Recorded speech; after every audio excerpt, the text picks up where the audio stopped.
Irish টিভিতে স্বাগত। এটা সমাজের কোনো বিচ্ছিন্ন ঘটনা নয়। ঘটনাটা মানিকগঞ্জের বনপাড়ের দক্ষিণপাড়া গ্রামের। প্রথম শ্রেণীর ছাত্রী আতিকাকে কানের দুল এবং গলার চেনের লোভে হত্যা করেন নাইম। নাইমের পূর্বেও এই ধরনের রেকর্ড ছিল।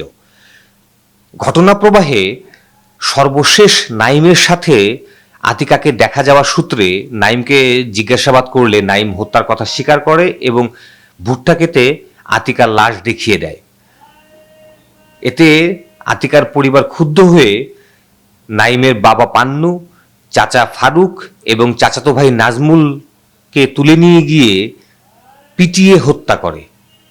অনেকে বলছেন নাইমকেও তুলে নিয়ে গিয়ে হত্যা করা হয়েছে অথবা নাইম পালিয়ে গেছে। নাইমের ব্যাপারটা স্পষ্ট না এবং এই সংবাদ প্রচার মুহূর্ত পর্যন্ত দুই পক্ষের কোনো পক্ষই মামলা দায়ের করেনি।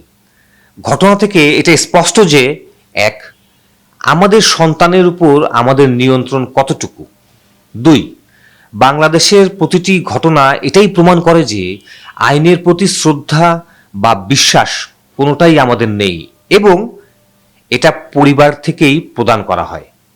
প্রশ্ন আপনার কাছে, আপনি আপনার সন্তানকে কতটুকু চেনেন?